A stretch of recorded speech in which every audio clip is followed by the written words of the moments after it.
the path of a raging carnifex would save his life and no one would find out about it later, he'd do it in a heartbeat. Or would he?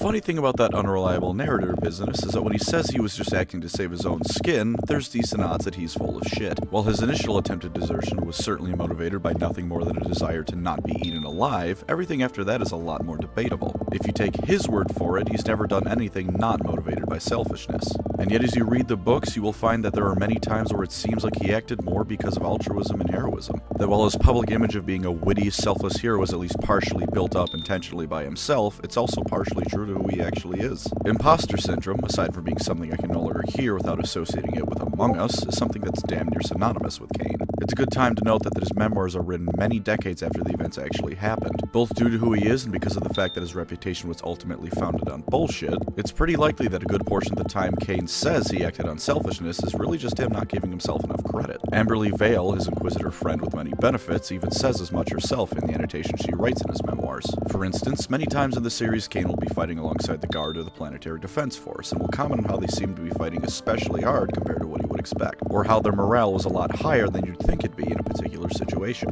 As Amberly is quick to point out, it seems to go right over his head that they're fighting hard because he's leading them, that they're only sticking in as much as they are because they're under the command of the legendary Caiaphas Kane and they don't want to be found wanting. This also applies to his skill as a combatant. Kane doesn't think his fighting skills are too much to brag about. Meanwhile, he's fought every single enemy the galaxy could possibly throw at him and come out on top. He's fought in melee combat with Hive Tyrants,